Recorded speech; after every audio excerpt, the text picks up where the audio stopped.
ॐ नमः सिद्धेभ्यः।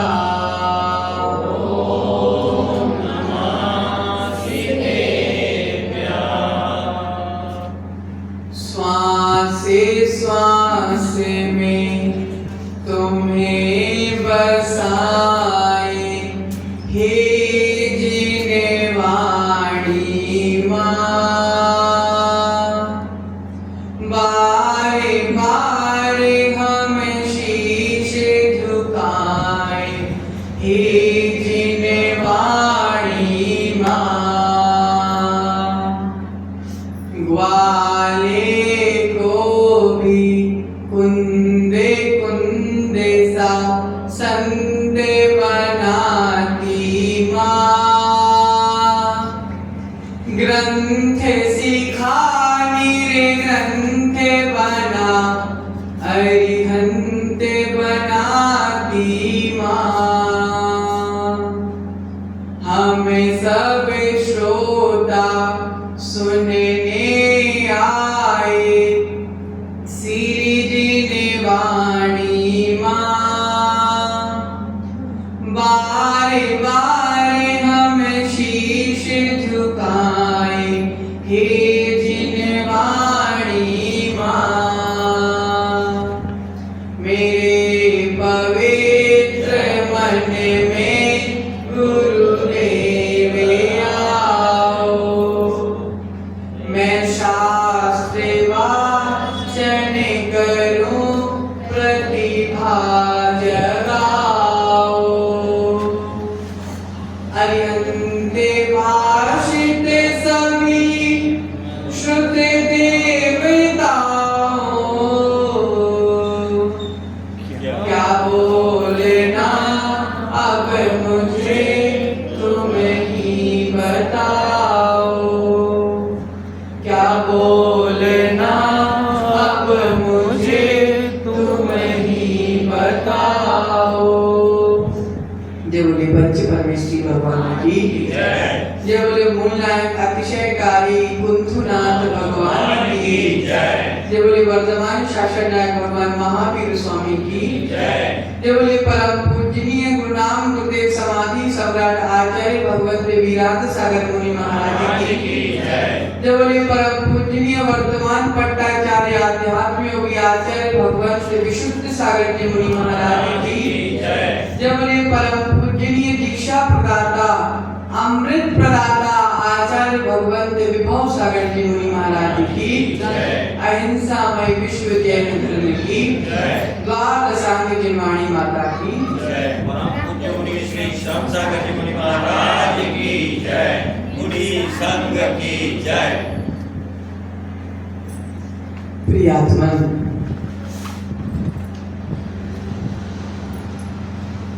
आज हम 12 भावना की एक और भावना लोक भावना के बारे में जानने का प्रयास करेंगे।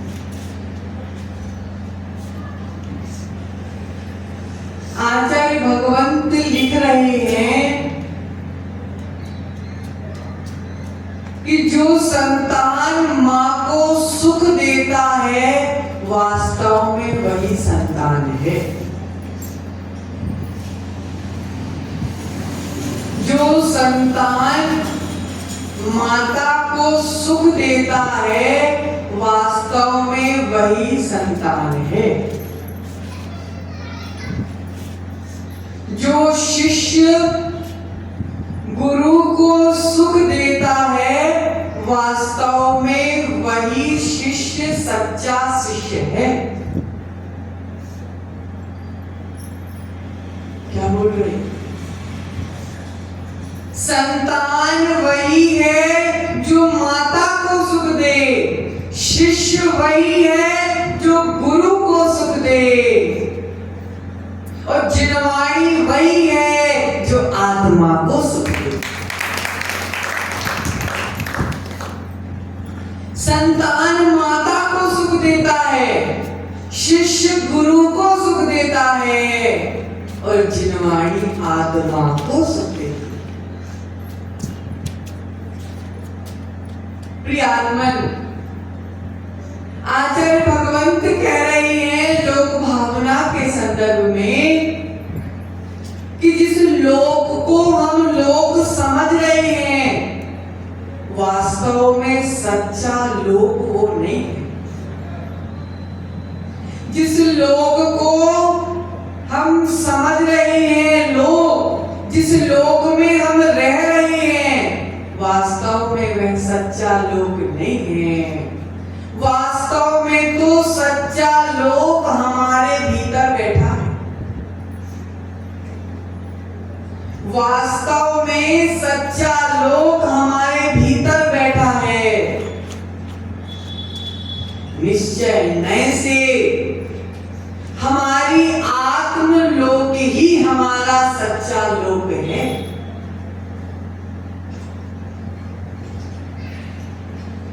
जो हमारा आत्म लोक है वह दिखाई नहीं देता। जो दिख रहा है वह सच्चा लोक नहीं है, लेकिन जो नहीं दिख रहा है वह हमारा सच्चा लोक है। सच्चा लोक दिखता नहीं है, वह तो मात्र चैतन्य रूप है। उस लोक को देखा नहीं जा सकता, उस लोक को छुआ नहीं जा सकता। उस लोक को क्या बोल रहे हैं आचार्य चिंटू भैया? जो हमारा सच्चा लोक है, जो हमारा सच्चा आत्म लोक है, उसको देखा नहीं जा सकता, उसका स्पर्श नहीं किया जा सकता, उसको हाथ में उठाया नहीं जा सकता। जो बाहरी लोक है उसको देखा भी जा सकता है, छुआ भी जा सकता है, लेकिन जो आत्मा का लोक है वह देखने का विषय नहीं है, छूने का विषय नहीं है। जो आत्म लोक है वह मात्र और मात्र अनुभव का विषय है। उसको महसूस किया जा सकता है, देखा नहीं जा सकता।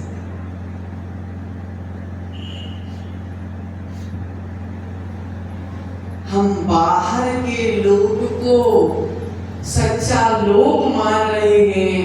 हम बाहर के लोक को सच्चा लोक मान रहे हैं, इसलिए हम दुखी हैं। गलत लोक को, नकली लोक को हम असली लोक मान रहे हैं, इसलिए हम दुखी हैं। जिस जीव ने अपने आत्म लोक का अनुभव कर लिया, जिस जीव ने अपने आत्म लोक को पहचान लिया, जिस जीव ने अपने आत्म लोक में विचरण कर लिया, वह जीव भगवान बन जाता है। और जिस जीव ने आत्म लोक का अनुभव नहीं किया वह संसार में दुखों को भोगता है। प्रियात्मन, अगर हमको निर्वाण की सिद्धि करना है, अगर हम निर्वाण की सिद्धि चाहते हैं, तो मात्र और मात्र हमको अपने आत्म लोक में घूमना पड़ेगा। अगर हम बाहर के लोक में घूमेंगे तो दुख कमा के लाएंगे, और अगर हम अपनी आत्मा के आत्मलोक में घूमेंगे तो हमारा गोदाम सुखों से भर जाएगा। शुद्ध स्वरूप की प्राप्ति होना, भैया, शुद्ध स्वरूप की प्राप्ति होना, जब आत्मा कर्मों से दूर हो जाएगी, जब शुद्ध स्वरूप की प्राप्ति हो जाएगी, तब जाकर हमको सच्चे सुख की प्राप्ति होगी। नहीं तो हमको सच्चे सुख की प्राप्ति होने वाली नहीं। आत्मलोक का लक्ष्य, आत्मलोक का लक्ष्य क्या होता है महेंद्र जी? आत्मा में विचरण करने का लक्ष्य क्या होता है? आचार्य भगवंत कह रहे हैं आत्मा में डूबने का, आत्मा को समझने का, आत्मा का अनुभव लेने का लक्ष्य मात्र और मात्र आत्मा को परमात्मा बनाना होता है। जो हमारी आत्मा में अशुद्धता भरी हुई है महेंद्र जी, उस अशुद्धि को निकालने का ही तो लक्ष्य है। कमरे की गंदगी साफ कर दो तो कमरा शुद्ध हो जाए। कमरे की गंदगी साफ कर दो तो कमरा शुद्ध हो जाता है। आत्मा से कर्मों की गंदगी साफ कर दो तो आत्मा परमात्मा हो। प्रियात्मन, आगम का स्पष्ट विधान है, तत्व ज्ञानी वही होता है।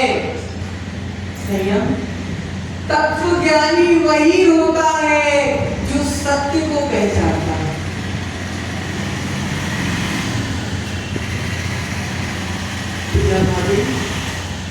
तत्व ज्ञानी वही होता है जो आत्मा की सच्चाई को जानता है, जिसको यथार्थ का बोध है, जो सत्य को झूठ मानता है और झूठ को सत्य मानता है। भगवान जिनवाणी में कह रहे हैं उसका सारा जीवन भी झूठा हुआ। जिसने जीवन में मयूर भैया झूठ को अपनाया तो व्यक्ति झूठा हो जाता है। झूठ, मयूर भैया झूठ पल भर के लिए सिर उठा के देखता है। झूठ पल भर के लिए सिर उठा के देखता है और भविष्य में मिट्टी में मिल जाता है। झूठ पल भर सिर उठा के देखता है, असंयम पल भर सिर उठा के देखता है और बाद में मिट्टी में मिल जाता है। लेकिन सत्य और संयम, अगर विपदाओं के समय में सिर झुकाना भी पड़े तो कोई बात नहीं, लेकिन भविष्य में तो छाती तान के चला कर। झूठ कब तक झूठ रहेगा? एक दिन तो मिट्टी में मिलना पड़ेगा, क्योंकि सत्य के आगे झूठ कभी विजय को प्राप्त नहीं हो सकता। सत्य के आगे झूठ कभी जीत नहीं सकता। इसलिए जिसने सत्य को जान लिया उसने आत्मा को जान लिया। जिसने आत्मा को जान लिया उसने आत्मा को पहचान लिया, और जिसने आत्मा को पहचान लिया उसने अपने स्वभाव को पहचान लिया। जिसने स्वभाव को पहचान लिया वह भगवान आदिनाथ बन गया।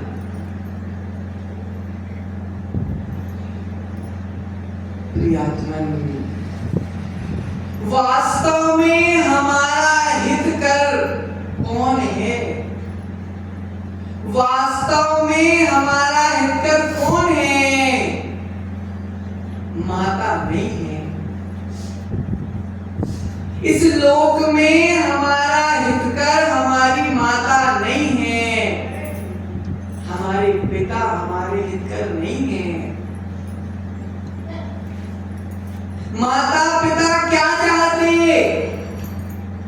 मेरा बच्चा खूब पढ़े, खूब पैसा कमाए और खूब हमारी सेवा करे। स्वार्थ छुपाए। माता पिता क्या चाहते कि भैया मयूर बुढ़ापे में हमारी सेवा करे, है ना मम्मी? यही चाहते हैं। स्वार्थ छुपा है। वह माता नहीं है जो अपनी सेवा के लिए बच्चे को प्रेरित करे। वह माता पिता नहीं है जो भविष्य में सेवा की लालच में बच्चे को संस्कार दे। सच्चे माता पिता तो वे हैं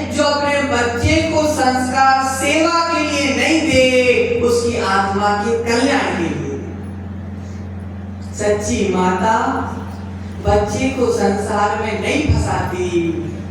सच्ची माता बच्चे को संसार में नहीं फंसाती। सच्ची माता तो बच्चे को संसार से पार होने वाले मोक्ष मार्ग में बढ़ाती।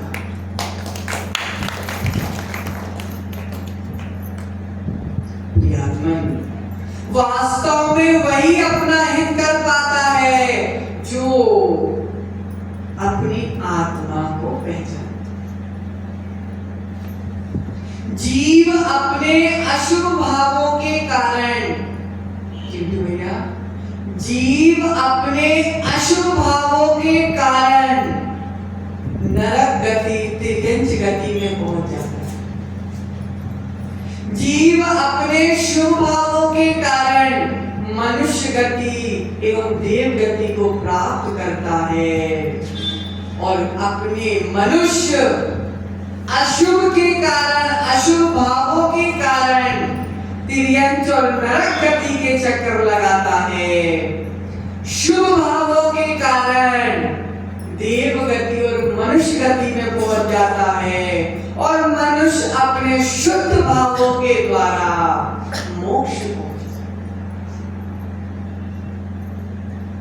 शुभ भाव भी हमारे हाथ में है संयम, अशुभ भाव भी हमारे हाथ में है और शुद्ध भाव भी हमारे हाथ में है। अब हमको अपनाना क्या है?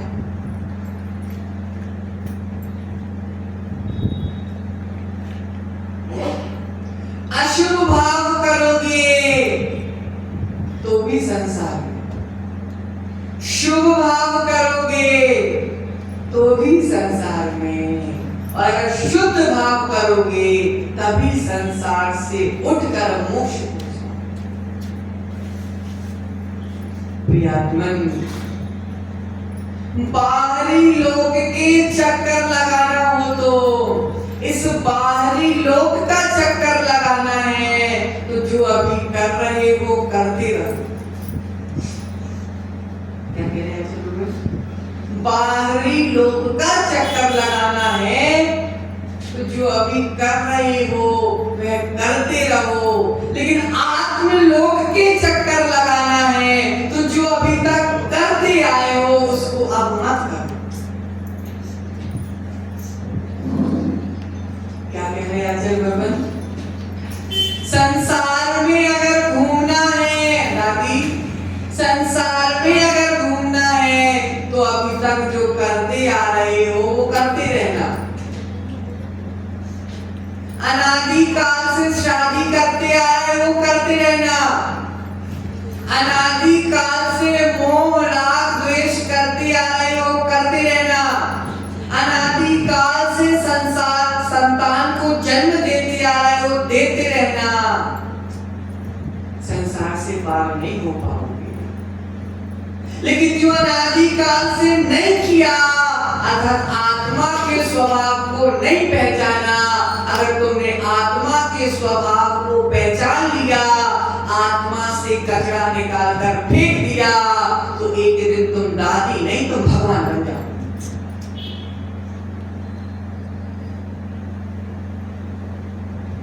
तुमने अनादि से जो किया है इसलिए अभी हम तुमको दादी बोल रहे हैं। तुमने अनादि से जो किया है और जो अभी कर रहे हो इसलिए हम तुमको दादी बोल रहे हैं। अगर तुम अनादि से जो करते आ रहे हो उसको नहीं करोगे तो हम पीछे उठा के तुमको नमोस्तु करेंगे, क्योंकि तुम भगवान बन गए।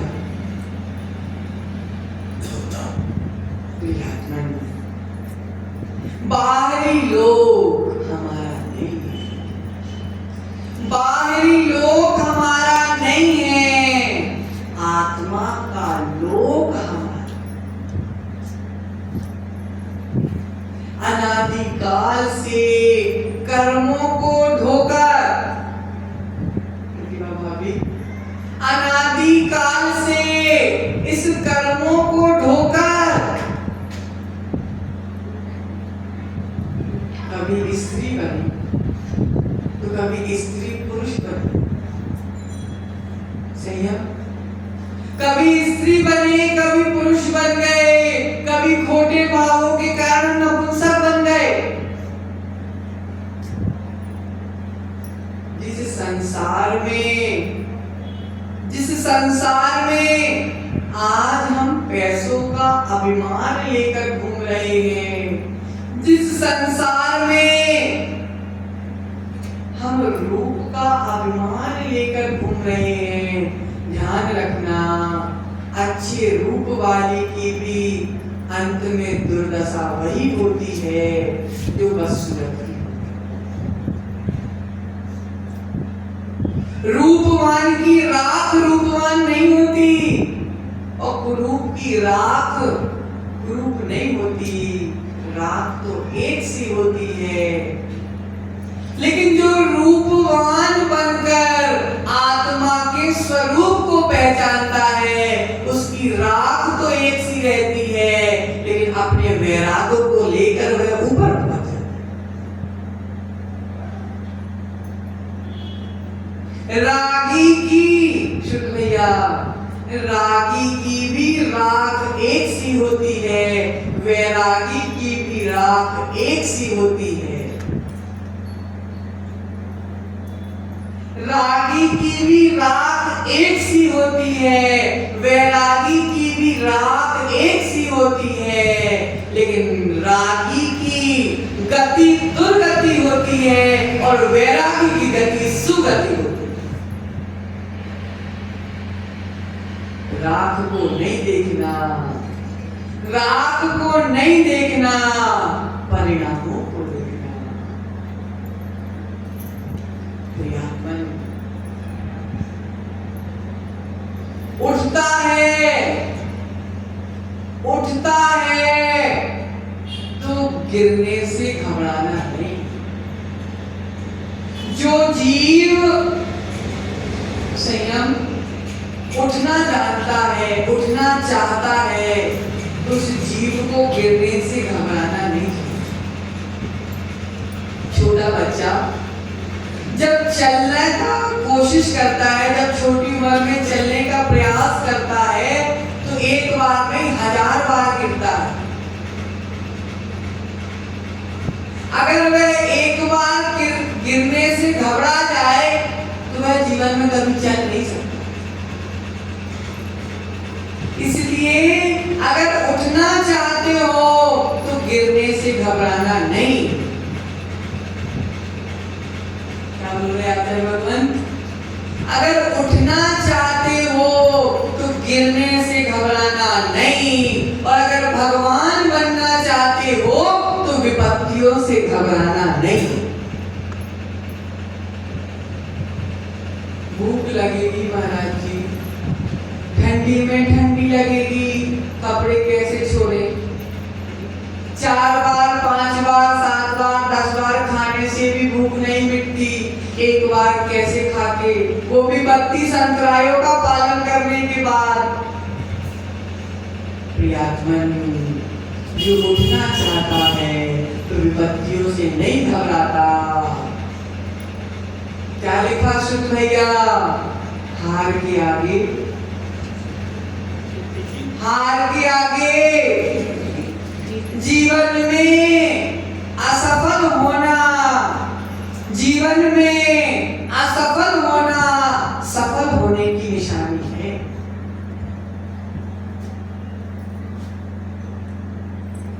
जो आत्मा आत्मलोक में बैठी है, वही आत्मा एक दिन लोक के उच्च शिखर पर बैठेगी। जो आत्मा संसार ये लौकिक लोक में बैठी है, वह लोक के उच्च शिखर में पहुंचने वाली नहीं है। उसको तो अभी और संसार की सैर करना है। जिसको संसार की सैर करना है, वह जो कर रहे हो करते रहे, और जिसको मोक्ष की सैर करना है, जो नहीं किया उसको अब कर लेगा। पूत के लक्षण पालने में दिख जाते हैं। क्या बोलते हैं? पूत के लक्षण पालने में दिख जाते हैं, ललना के लक्षण पलना में दिख जाते हैं। क्योंकि जिनवाणी में आचार्यों ने लिखा है कि लक्ष्य के अनुसार लक्षण होना चाहिए। लक्ष्य के अनुसार लक्षण होना चाहिए। जिनका लक्ष्य संसार है उनके लक्षण भी सांसारिक होते हैं। जिनका लक्ष्य महेंद्र जी संसार है उनके लक्षण भी सांसारिक होते हैं। लेकिन जिनका लक्ष्य मोक्ष है उनके लक्ष्य भी वैरागी हुआ करते। वैरागी को कोई रोक नहीं सकता। वैरागी को रोक नहीं सकता कोई। प्रतिभा भाभी, संयम को अगर मुनि बनना होगा तो तुम रो तो सकती हो लेकिन रोक नहीं सकती। संयम को अगर मुनि बनना होगा तो तुम रो तो बहुत सकती हो लेकिन रोक नहीं सकती।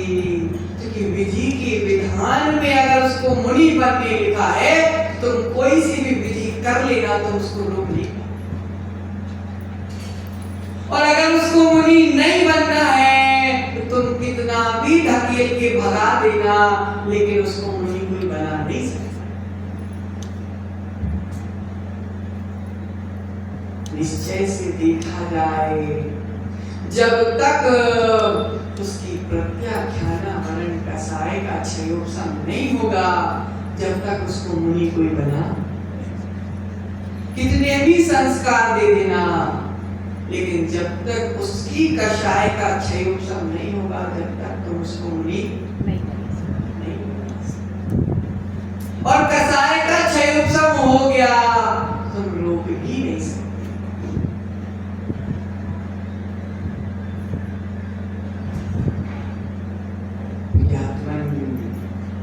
लोक में अगर तुमको भटकना नहीं है, क्या कह रहे हैं आपसे भगवान?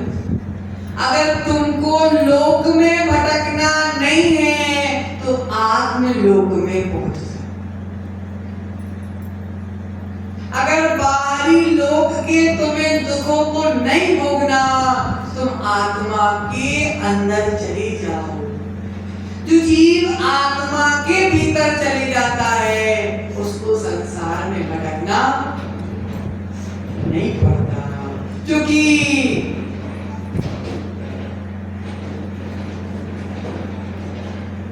जो व्यक्ति समय के पहले अपनी आत्मा की कीमत समझ जाता है,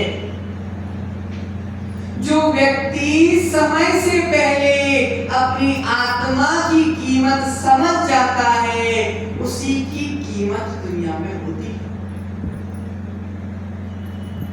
समय एक ऐसी वस्तु है, समय एक ऐसी चीज है जो समय की कीमत करता है। जो समय की कीमत करता है समय उसकी कीमत करता है। समय जो समय की कीमत करता है भैया समय उसकी कीमत करता है। और जो समय को बर्बाद करता है समय उसको बर्बाद करता है।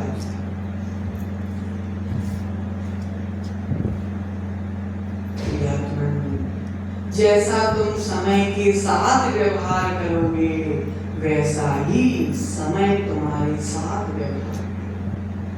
अगर तुमने समय के साथ खिलवाड़ किया श्रवण, अगर तुमने समय के साथ खिलवाड़ किया तो तुम बहुत खुशी खुशी घूमते देखोगे। लेकिन जब समय तुम्हारे साथ खिलवाड़ करेगा तो कहीं का नहीं छोड़ता, मुख दिखाने के भी योग्य नहीं छोड़ता समय। बहुत सी उदाहरण हमारे दिनागम में हैं। झरने का पानी, रूपाली भाभी, झरने का पानी एक बार ऊपर से नीचे गिर जाए तो वापस उल्टा ऊपर नहीं चढ़ता।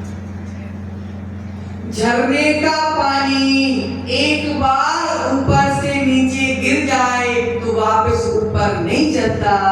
जीवन से समय एक बार निकल गया तो वापस जीवन में नहीं आता। एक कहानी के माध्यम से हम समय की महत्वपूर्णता को समझने का प्रयास करें। एक सेठ जी थे, बहुत धनवान थे, लेकिन कर्मों के उदय के कारण सेठ जी के पास फूटी कौड़ी भी नहीं बची। पूर्णतः सेठ जी गरीब हो गए, तो वक्त की रोटी भी खाने को नहीं बची। सेठ जी ने सोचा कि जब मैं सेठ था तो राजा से मेरे अच्छे संबंध थे, तो मैं राजा के पास जाकर कुछ सहायता मांगता हूं। सेठ जी गए राजा के पास, बोला, हे राजन, ऐसी ऐसी बात है, मैं पूर्णतः निर्धन हो गया, तो आप मेरी कुछ मदद कीजिए। राजा ने बोला कि सेठ जी, आप मेरे हीरो के गोदाम में चले जाओ। कहाँ चले जाओ? हीरे के, हीरे आप मेरे हीरे के गोदाम में चले जाओ और आप 10 मिनट में जितने हीरे भर पाओ उतने हीरे ले जाना, लेकिन समय आपके पास मात्र 10 मिनट है। सेठ जी खुश हो गए। सेठ जी बोला, जी जी बिल्कुल। तो सेठ जी को राजा ने सिपाही के साथ हीरो के गोदाम में ले गए।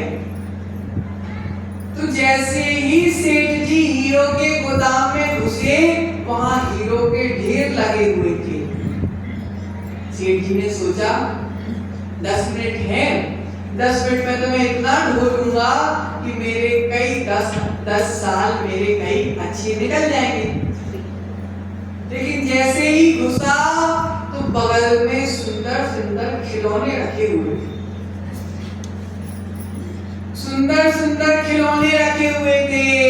तो सेठ ने सोचा कि 10 मिनट हैं, हीरे को ढोने में तो 5 मिनट लगेगा, थोड़े से ये खिलौने देख लेता। खिलौने को देखने गया तो इतना मग्न हो गया खिलौने देखने में कि 10 मिनट पूरे निकल गए। सिपाही ने उठाया और बाहर पटक, एक भी हीरा नहीं लिया। रोने लगा बेचारा। राजा से बोला, हे राजन, मैं एक भी हीरा नहीं उठा पाया, आप मुझको एक और मौका दीजिए। तो राजा ने बोला, ठीक है। अब सिपाही ने बोला कि अब सेठ जी को सोने के गोदाम में ले जाओ और उनको 10 मिनट में जितने सोने के उठा पाए उतना सोना इनको दे देना। जब सोने के गोदाम में घुसा तो उसने सोचा कि यार हीरे तो नहीं उठा पाया, लेकिन अब सोना तो उठा ही लूंगा, 10 मिनट है। बगल में नजर गई तो बहुत सुंदर सुंदर घोड़े बंधे हुए, तो घोड़े को खिलाने में लग गया। 10 मिनट निकल गए, एक भी दाना सोना नहीं उठा पाया। सिपाही ने उठा के फिर पकड़ लिया। बेचारा रोने लगा। फिर उसने बोला, राजन एक और मौका दे दो। तो राजन ने बोला, ठीक है सिपाही, अब इनको चांदी के गोदाम में ले जाओ, 10 मिनट में जितनी चांदी उठा पाए इनको उठा लेने देना। जैसे ही चांदी के गोदाम में घुसे, 10 मिनट का समय था, खूब सुंदर सुंदर पक्षियां आइए सेठ जी, आइए सेठ जी, बोल रहे पक्षियां बोल रही, आइए सेठ जी स्वागत है। पक्षियों में इतना मग्न हो गया कि चांदी का भी एक टुकड़ा भी नहीं। सिपाही ने 10 मिनट बाद फिर उठा के पटक दिया। अब तो वह पागल हो गया। उसने बोला राजन एक और मौका दे। राजा ने बोला जाओ, अब तांबे के गोदाम में जाओ और 10 मिनट में जितने तांबे उठा पाओ उतने तांबे उठा लेना। तो तांबे के गोदाम में गया, वहां पर एक राजगद्दी लगी हुई थी। क्या लगी हुई थी? राजगद्दी लगी हुई थी। लड़का का गद्दा बिछा हुआ था, मखमली गद्दा बिछा हुआ था। उसने सोचा कि 2 मिनट बैठ के तो देखो राजा कैसे गद्दों पे सोते हैं। वो बैठा और बैठा तो नींद लग गई। नींद लग गई। 10 मिनट की झपकी पूरी हुई, सिपाही ने उठाकर फिर पटक दिया। राजन ने बोला, राजा के पास फिर गया कि राजन आपने मुझको हीरा भी ले जाने का मौका दिया, आपने मुझे सोना ले जाने का भी मौका दिया, आपने चांदी ले जाने का भी मौका दिया, आपने तांबे ले जाने का भी मौका दिया, लेकिन मैं कुछ भी नहीं ले जा पाया। राजा ने बोला सेठ जी, तुम्हारे गरीब होने का कारण यही है क्योंकि तुमने समय को सम्मान नहीं किया। तुमने समय का सम्मान नहीं किया, इसलिए तुम्हारा अपमान हर जगह हो रहा है। जो समय का सम्मान करता है महेंद्र जी, जो समय का सम्मान करता है दुनिया उसका सम्मान, और जो समय का अपमान करता है दुनिया उसका अपमान करती है। प्रियात्मन, परिणामों की उज्ज्वलता बनी रहे, तभी हम अपने लिए कुछ कर पाएंगे। नहीं तो दूसरे के लिए तो हम अनादि से करते आ रहे हैं। अब समय हमारा स्वयं के लिए आया है कि हम स्वयं का कल्याण करें। प्रियात्मन, दूसरों को क्रोध नहीं करना चाहिए। दूसरों से अगर हम कहें क्रोध नहीं करना चाहिए, दूसरे से हम कहें मान नहीं करना चाहिए, तो दूसरे का तो कल्याण हो जाएगा, लेकिन हमारा कल्याण होने वाला। जब तक हम जो बात दूसरों से कहते हैं, जब तक हम वह बात अपने जीवन में नहीं लाएंगे, जब तक हमारे जीवन का कल्याण होने वाला नहीं है। हमारा जीवन हमारे हाथों में है। हम जीवन को यूं ही बर्बाद कर दें या हम जीवन में कुछ ऐसा कर दें जिससे हमारे मरने के बाद भी लोग हमको याद रखें। प्रियात्मन, हमारा सौभाग्य है। प्रियात्मन, हमारा सौभाग्य है कि हमको एक ऐसे कुल में जन्म मिला जिस कुल में भगवान बनने की बात की जाती है। आचार्य विशुद्ध सागर महाराज एक कहानी बता रहे थे कि सुबह सुबह एक व्यक्ति सो के उठता है और कंधे में जाल रखकर मछली पकड़ने चले जाता है। एक व्यक्ति सुबह सुबह उठकर मछली के जाल को पकड़कर मछली पकड़ने चले जाता है। वैसे ही पूर्व के पाप कर्म के कारण, पूर्व के पुण्य कर्म ना होने के कारण मछली पकड़ने वाली जात में जन्म मिला। पूर्व के अशुभ कर्मों के कारण खोटी जात में जन्म मिला और खोटी जात समाज में जन्म पाने के बाद भी खोटे काम नहीं छोड़े। सुबह सुबह मछली पकड़ने गए। पहले से ही कर्मों की आग से जला हुआ था। पहले से ही कर्मों की आग से जला हुआ था। कर्म खत्म करने के लिए, कर्म के जले घाव को सही करने के लिए जीवन मिला था, लेकिन कर्मों के घाव में उसने नमक और नींबू और डाल दिया। मछली। लेकिन हमारा पूर्व का पुण्य था कि आज हमको जैन कुल में जन्म मिला। हमारे पूर्व का पुण्य था कि हमको जैन कुल में जन्म मिला, और हमारे भविष्य का भी पुण्य है कि हम सुबह मछली पकड़ने नहीं जाते, हमको धुनाथ का अभिषेक करना। हमारे पूर्व का पुण्य है कि हमको इतना अच्छा गांव मिल गया। हमारा पूर्व का पुण्य है कि चारों ओर गांव है और बीच में जिनेंद्र प्रभु का जिन मंदिर है। हमारा पूर्व का पुण्य है कि छत पे खड़े होते हैं तो जिनेंद्र के शिखर के दर्शन हो जाते हैं।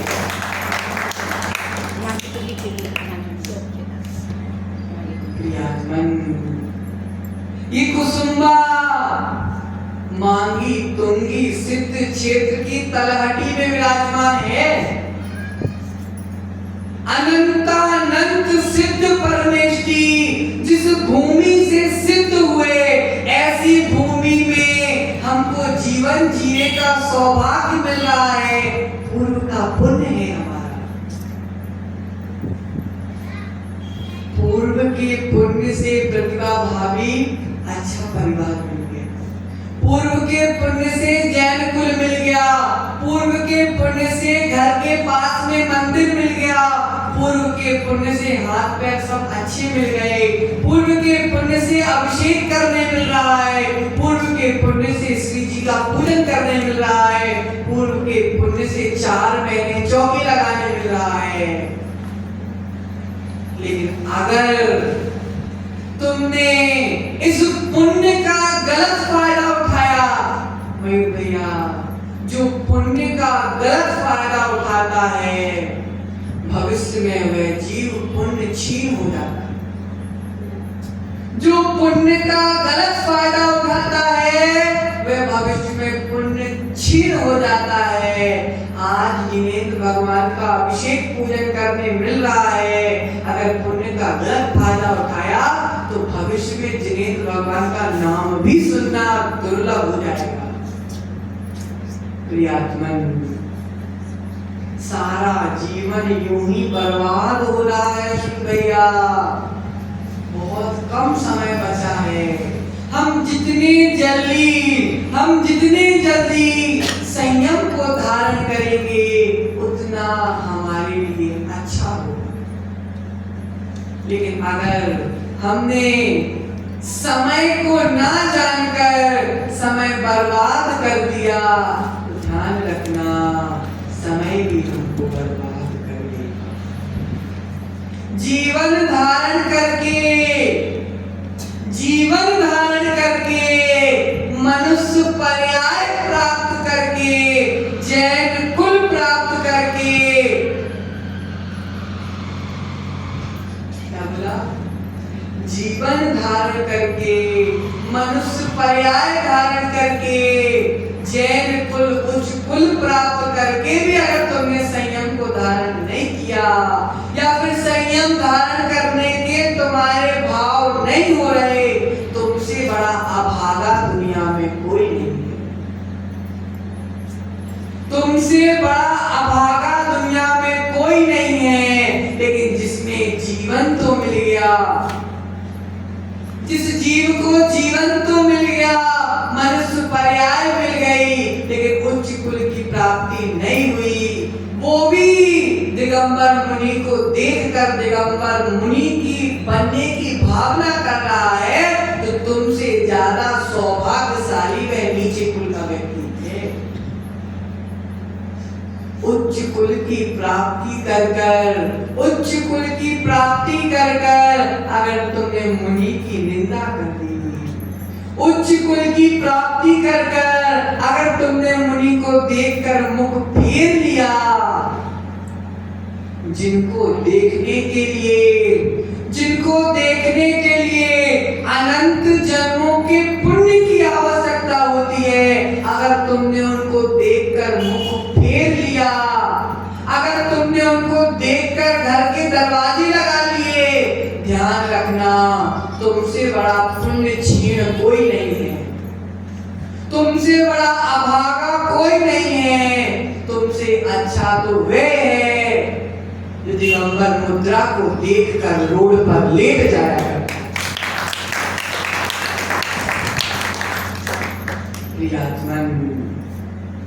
प्रियात्मन, जीवन प्राप्त हुआ है तो जीवन की वैल्यू करो। चिंटू भैया, जीवन की वैल्यू करो, नहीं तो जीवन कब निकल जाएगा पता चलने वाला नहीं है। हजारों साल पापों में जी लेना कोई वैल्यू नहीं, हजारों साल पापों में जी लेना कोई वैल्यू नहीं, लेकिन संयम के साथ अगर एक पल भी जी लिया तो तुम्हारी आत्मा का कल्याण। एक पल की वैल्यू और हजारों साल की वैल्यू दोनों में बहुत अंतर है। लोक में भटकना नहीं है, लोक में अगर भटकना नहीं है तो आत्मलोक में रमना सीख जाना। पर को नहीं निज आत्मा को देखने की आवश्यकता है सुख भैया, पर को नहीं निज आत्मा को संवारने की आवश्यकता है। संयममय जीवन जीना, संयममय जीवन जीना ही सच्चा जीवन जीना है, नहीं तो क्या है जैसे आए थे वैसे चले जाओगे, फिर से वापस आ जाओगे। अब इंसान बन के आए हो, अगर जीवन में संयम लेके जाओगे तो भगवान बन जाओगे, नहीं तो अब इंसान बन के आए हो अगले भाव में कीड़ा बन के आओ। अभी इंसान बन के आए हो, अभी पुरुष बन के आए हो, अभी स्त्री बन के आए हो, अगले भाव में नपुंसक बन के आओगे। इसे ध्यान रखना, जीवन में संयम को ले आना, नहीं तो अपनी दुर्गति, अपने जीवन की बर्बादी हम अपने द्वारा ही कर बैठेंगे। फिर बाद में कितना भी रो लेना, कर्मों को दया नहीं आती। कितना भी रो लेना मयूर भैया, कर्मों को दया नहीं आती। इसलिए कर्म हमारे ऊपर दया करे या ना करे, कर्म हमारे ऊपर दया करे या ना करे, उसके पहले ही तुम कर्म पर विजय प्राप्त कर लेना तो वह कर्म तुम्हारी आत्मा से सदा के लिए दूर हो जाएंगे। और जब आत्मा से कर्म सदा के लिए दूर हो गए तो हमारे मनुष्य जीवन को प्राप्त करना सार्थक हो जाएगा। समय हो गया। इसी मंगल भावना के साथ परम पूजनीय आचार्य श्री विभव सागर जी महाराज की जय। श्री श्याम सागर जी महाराज की जय।